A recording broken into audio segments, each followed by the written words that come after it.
Hi guys, welcome to Horology Biology. Now on this channel, I like to restore vintage watches back to their former glory. With no exception, this is exactly what I'm going to do with this watch that's on the screen right about now.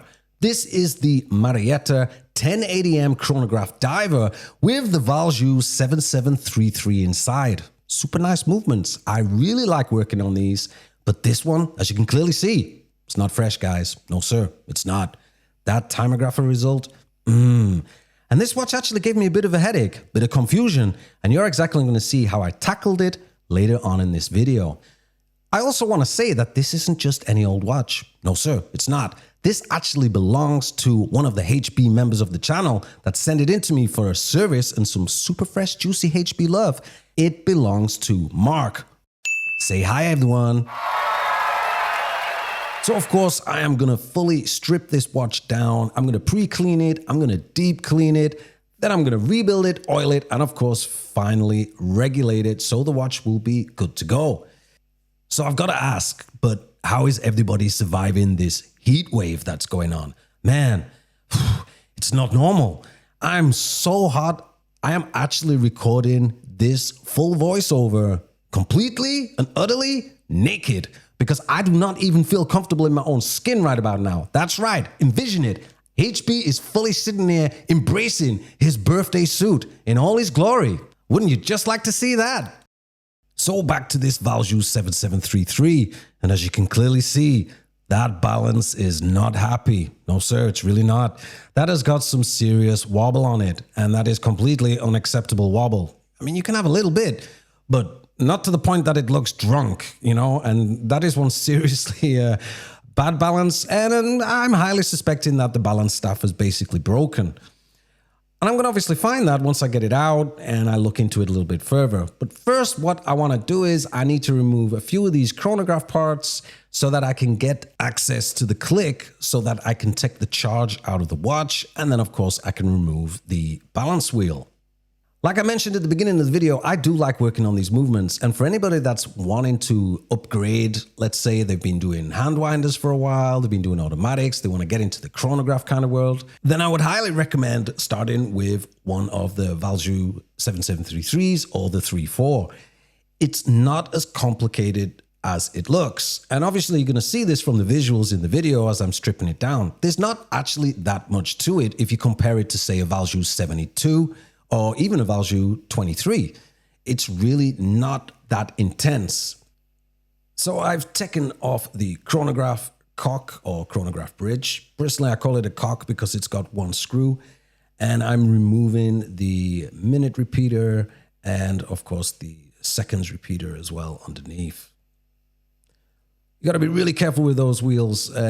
Quite simply, the teeth on them are so finely meshed that you could easily even chip one or dent one with your tweezers. So you really have to be very, very careful when you're dealing with that.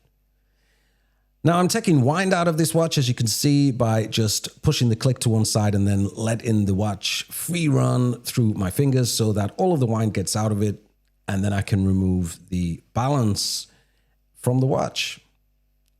Carefully removing that, and then I'm going to put that to one side. Off, of course, goes the pallet bridge as well, or the pallet cock, should I say.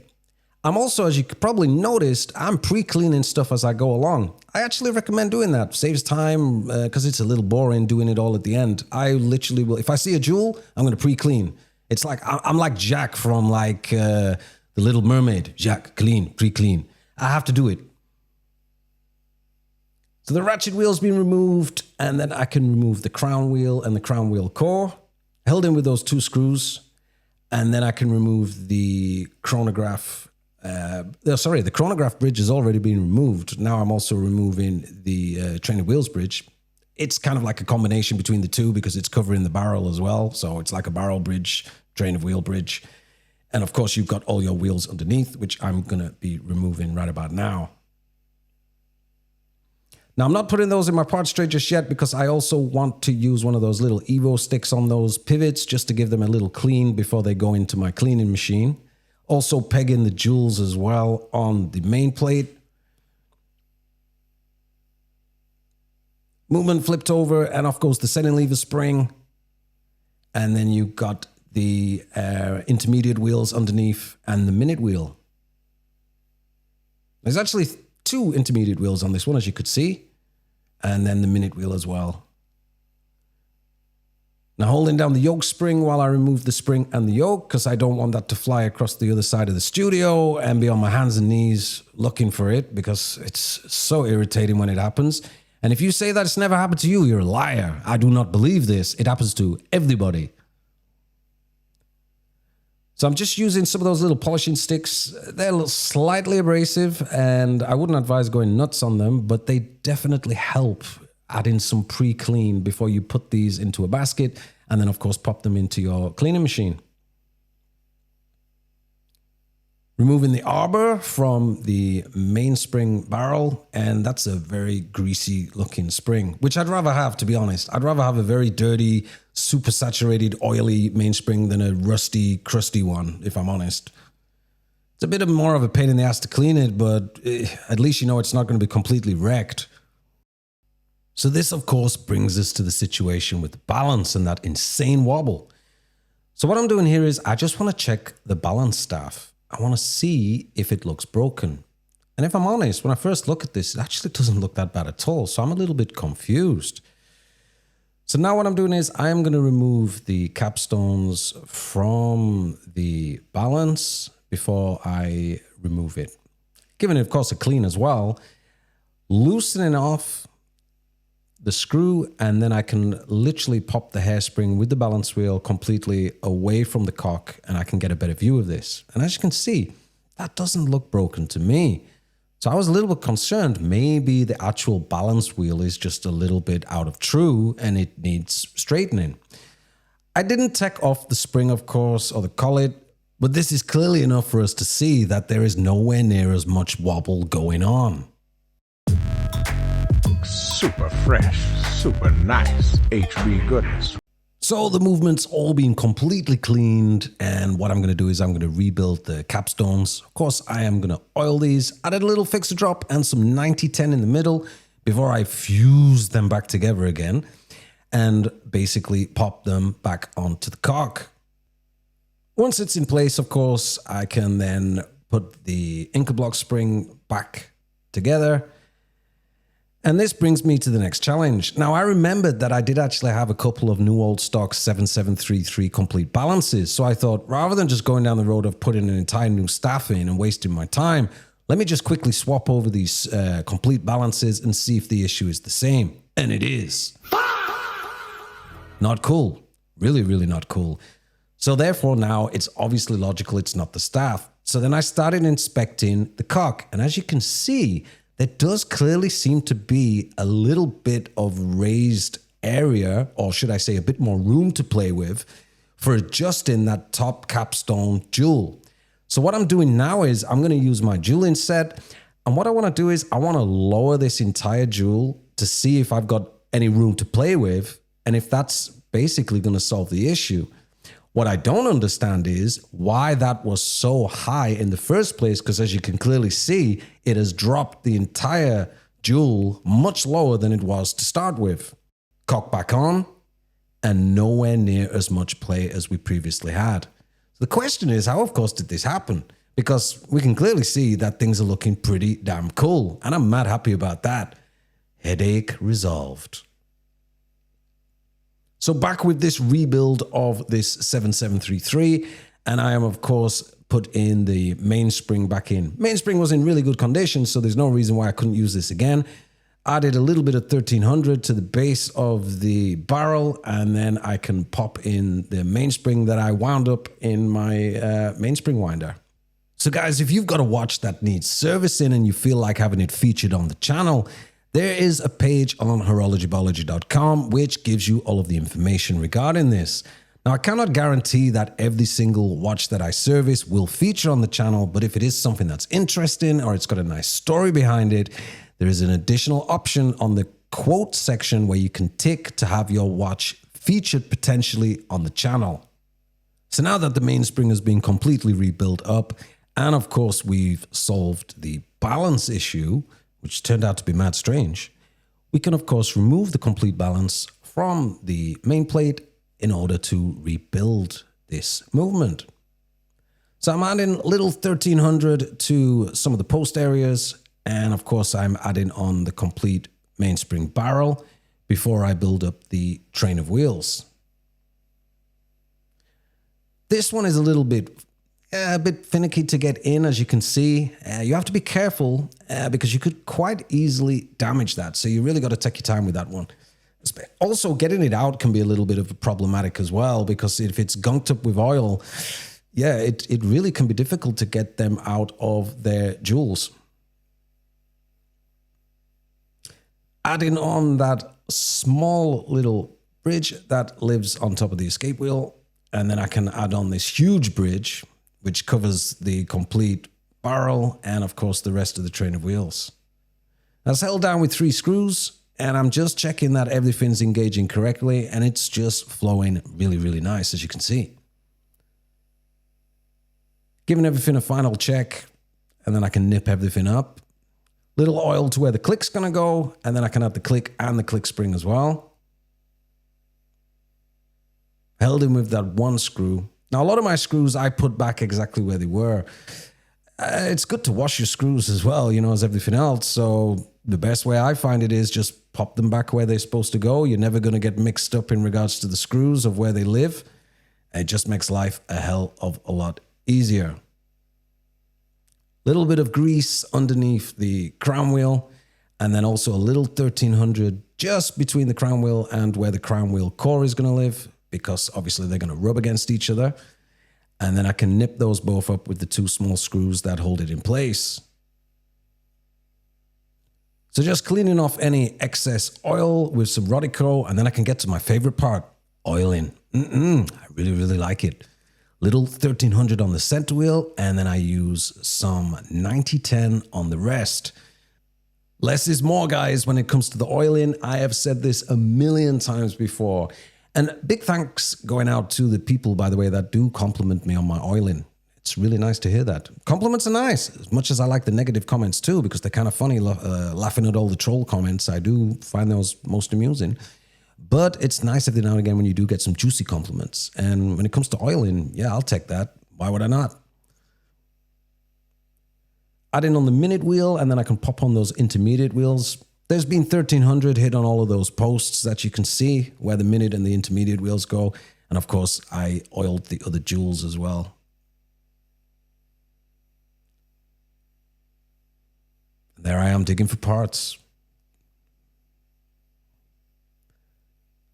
So I added a little bit of grease to the winding pinion. And then, of course, I can pop in the sliding pinion next to that as well.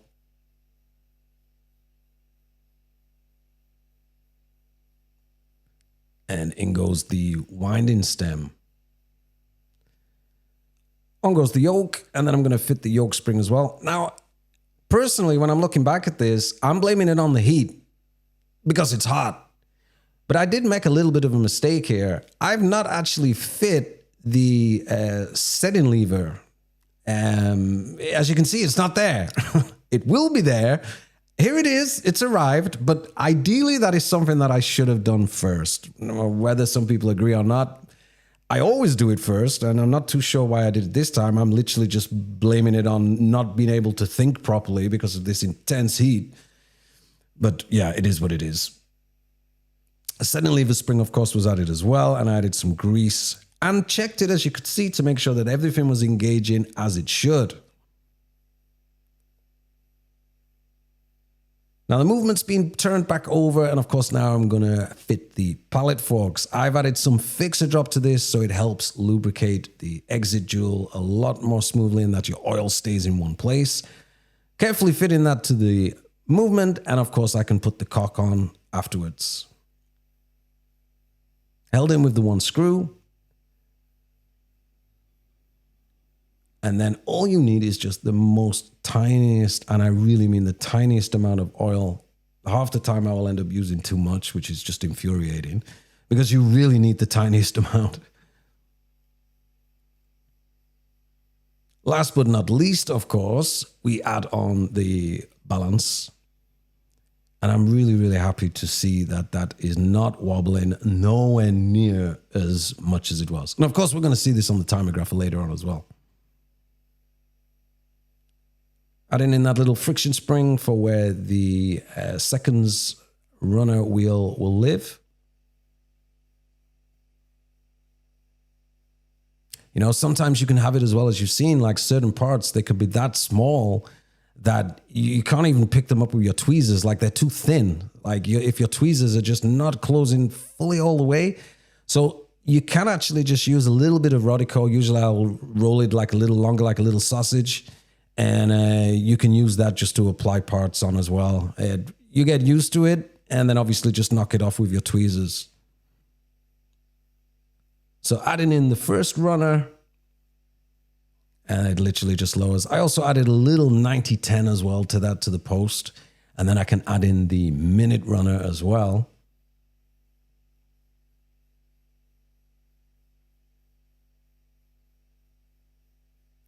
Just screwing down the brake. So when your chronograph is not running, it makes sure that that sits up tight against the seconds runner. So it's not moving around basically, because your hand would be moving around obviously from a dial perspective. And no, you don't want that. That would really not look cool. On goes the chronograph bridge or cock.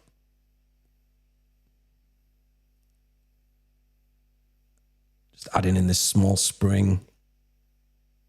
And also making sure that you lubricate as well in between your metal and metal contacts, which I'm doing here using a little 1300.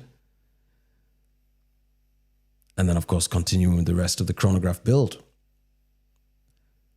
So, guys, I also want to say a big thanks to everybody that gave me a lot of love regarding Vintage Watch Check. That was a lot of work in the background, also with the new website as well. So thank you so much for your feedback regarding that. And I can see that a lot of people have been playing around with this because I can check the stats. You can't, but I can. And I've also had some people reach out to me as well that are also very interested in using this as a tool. And that is its intention, to be used as a tool. If you've not tried it out yet, I encourage you to do it. It doesn't cost you anything in regards to it. You can have 2 free checks a month, which automatically updates every month. And if you do want to pay for packages, they are basically on the website and you can see the prices for them on them there. So pretty much all of the chronograph mechanism has been rebuilt, just fitting in the last springs to the top of this. And of course, now I can just fit in the levers for the pushers.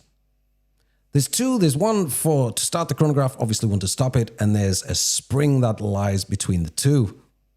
And that spring can be a little bit of a pain in the ass to actually fit in because part of it has to go over a little lip of the case and another part has to go underneath it. So you have to kind of slide it in, but then get the part over where you screw it in.